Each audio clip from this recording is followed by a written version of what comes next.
देखिए दोस्तों लोग, नया साल मुबारक हो। जितनी दर्शक को आप लोग देख रहे हैं, यूट्यूब वाले सबको हैप्पी न्यू ईयर।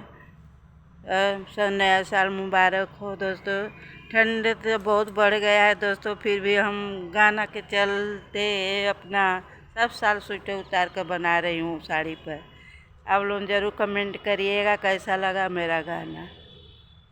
शिव नगरिया बड़ा नीक लागे हो, श्री गुरु पैदल चली आवे।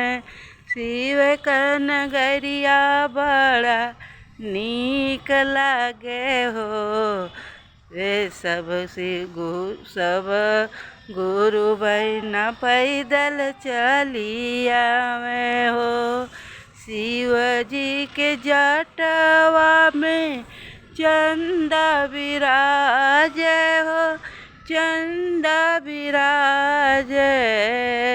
डमरू बजाव धीरे धीरे आवे हो, श्री गुरु पैदल चली आवे।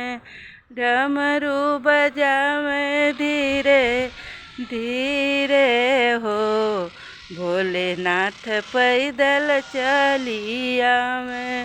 शिव नगरिया बड़ा नीक लागे हो, सब गुरु बहना पैदल चली आवे। शिव के कानवा में कुंडल विराजे रामा, शिव जी के कानवा में कुंडल विराजे रामा। बिछिया तई रतियावे हो, बड़ा शिव नगरिया बड़ा नीक लागे हो। बिछिया डंक मारे हो, श्री गुरु पैदल चली आवे। शिव नगरिया बड़ा नीक लागे हो, शिव गुरु पैदल चली आवे। भोलेनाथ कमरिया में बिरछाछ शोभे रामा, भोले के कमरिया में बिछा शोभे रामा। लप लप करत आवे हो, श्री गुरु पैदल चली आवे।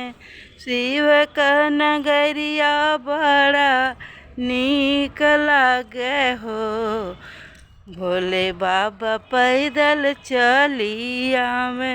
शिव नगरिया बड़ा नीक लागे हो, श्री गुरु पैदल चली आवे। पैदल चली आवे हो, पैदल चली आवे। सब गुरु बहना झूमत आवे हो, शिव गुरु पैदल चली आवे।